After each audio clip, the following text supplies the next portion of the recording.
श्रीमद्भागवत गीता पहला अध्याय। श्री गीता जी के ज्ञान की कथा आरंभ।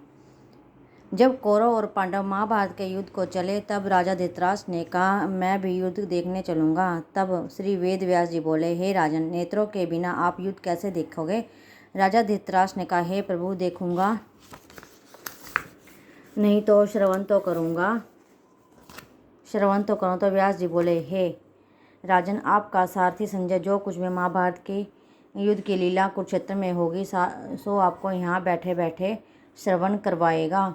वेद व्यास जी के मुख से यह वचन सुनकर संजय ने विनती करी, हे प्रभु, यहाँ हस्तिनापुर में कुरुक्षेत्र की लीला मैं कैसे जानूंगा तथा राजा से किस भांति कहूँगा? तब व्यास जी ने प्रसन्न होकर संजय से कहा, हे संजय, मेरी कृपा से तुम्हें यहाँ से ही सब दिखाई देगा। व्यास जी के इतना कहते ही संजय की दिव्य दृष्टि हो गई और उनकी बुद्धि भी दिव्य हो गई। अब आगे महाभारत का कौतुक कहते हैं, सुनो।